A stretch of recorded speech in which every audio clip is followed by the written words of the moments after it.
السلام علیکم ورحمۃ وبرکاتہ۔ معزز سامعین و ناظرین، آج کی کلپ کے اندر ہم اپنے صارفین کو، اپنے ناظرین کو ان عورتوں کے بارے میں بتائیں گے کہ جن عورتوں سے نکاح کرنا بالکل حرام ہے، جو ہمیشہ ہمیش کے لیے حرام کر دی گئی ہیں، ان سے بالکل نکاح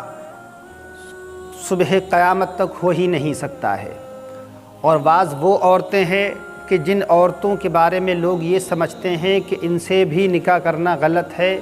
حالانکہ شریعت نے ان سے نکاح کی اجازت دی ہے، ان سے بالکل نکاح ہو سکتا ہے، ان سے شادی کرنے میں کوئی قباحت نہیں ہے، کوئی گناہ نہیں ہے، کوئی عار نہیں ہے، کوئی شرمندگی نہیں ہے۔ تو یہ سب باتیں انشاءاللہ العزیز کہ کن عورتوں سے نکاح حرام ہے اور کن عورتوں سے نکاح کرنا جائز ہے، یہ انشاءاللہ العزیز بالکل کلیئر اور واضح کر دیں گے آج کی کلپ کے اندر۔ تو چلیے بغیر کسی تاخیر کے ویڈیو کو ہم آگے بڑھاتے ہیں۔ قرآن مجید کے اندر رب تبارک و تعالیٰ نے بالکل واضح کر دیا ہے، بالکل ظاہر کر دیا ہے کہ کن کن عورتوں کو تمہارے لیے حرام کر دیا گیا ہے۔ تو وہ حرام کی گئی عورتیں، یعنی جو مردوں کے لیے حرام کر دی گئی ہیں، وہ حرام کی ہوئی عورتیں کون کون ہیں؟ ان میں سے سب سے پہلے ماں ہیں۔ اب ماں چاہے وہ سوتیلی ماں ہو، چاہے وہ سگی ماں ہو جس سے تم نے جنم لیا ہے، پیدا ہوئے ہو، یہ ہر طریقے کی ماں جو ہے وہ حرام کر دی گئی ہیں۔ ان سے کسی صورت میں، کسی وقت بھی، کسی حالت میں صبح قیامت تک ان سے نکاح نہیں ہو سکتا ہے۔ اسی طریقے سے لڑکیوں سے، چاہے وہ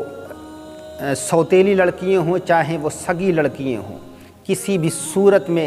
اپنی لڑکیوں سے نکاح نہیں ہو سکتا ہے، یہ ہمیشہ ہمیش کے لیے حرام ہے۔ اسی طریقے سے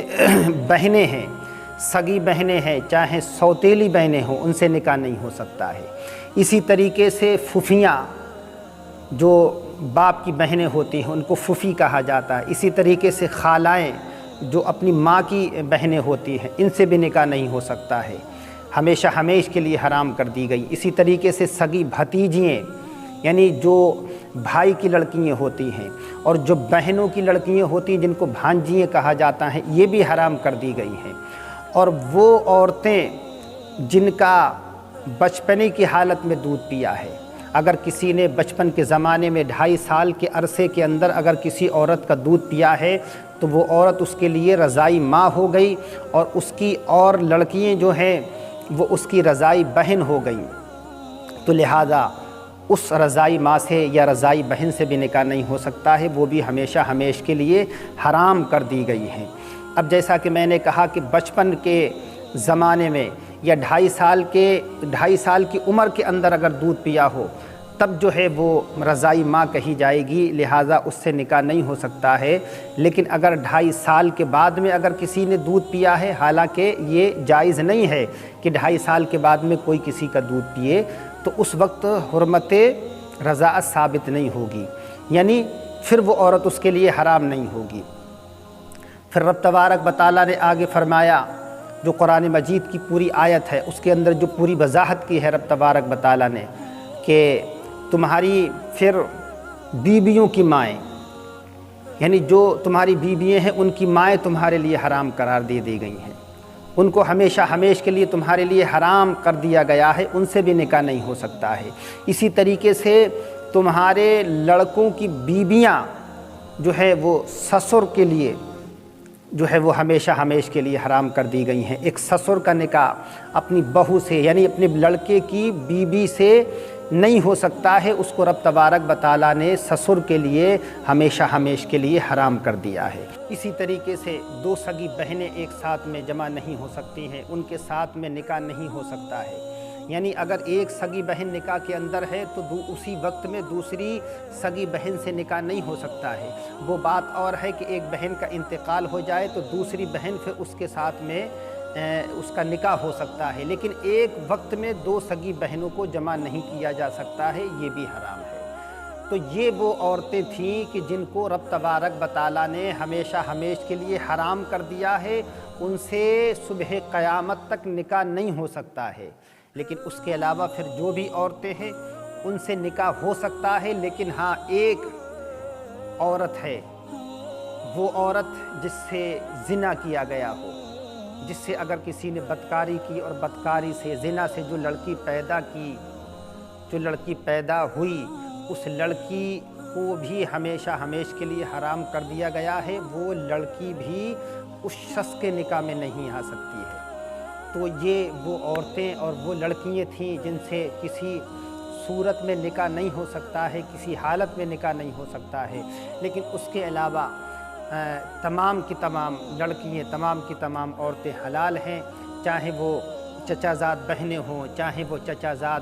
بھتیجیے ہوں، بھانجیے ہوں۔ جیسا کہ بعض لوگ کہتے ہیں کہ چچا زاد بھانجیوں سے یا پھوپھی زاد بھانجیوں سے یا ماموں زاد یا خالہ زاد بھانجیوں سے یا بھتیجیوں سے نکاح نہیں ہو سکتا ہے، ایسا کچھ نہیں ہے۔ جب خالہ زاد بہن سے نکاح ہو سکتا ہے، پھوپھی زاد بہن سے نکاح ہو سکتا ہے، ماموں زاد بہن سے نکاح ہو سکتا ہے، خالہ زاد بہن سے نکاح ہو سکتا ہے، تو پھر ان کی لڑکیوں سے نکاح کیوں نہیں ہو سکتا ہے؟ تو معلوم یہ ہوا کہ سگی بھتیجی اور سگی بھانجیوں سے نکاح نہیں ہو سکتا ہے،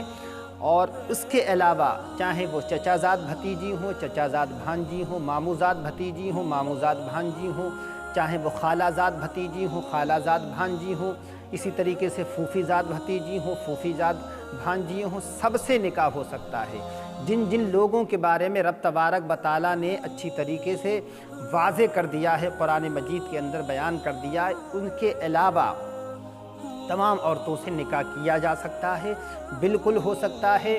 اس میں کوئی شرم کی بات نہیں ہے، کوئی حیا کی بات نہیں ہے۔ شریعت نے اگر آپ کو اجازت دی ہے تو پھر آپ اپنی طرف سے جو ہے اگر اس چیز کو ناجائز کہیں تو یہ تو بہت بڑی گمراہی ہے۔ لہذا آپ نے مسئلے کو اچھی طریقے سے سمجھ لیا ہوگا،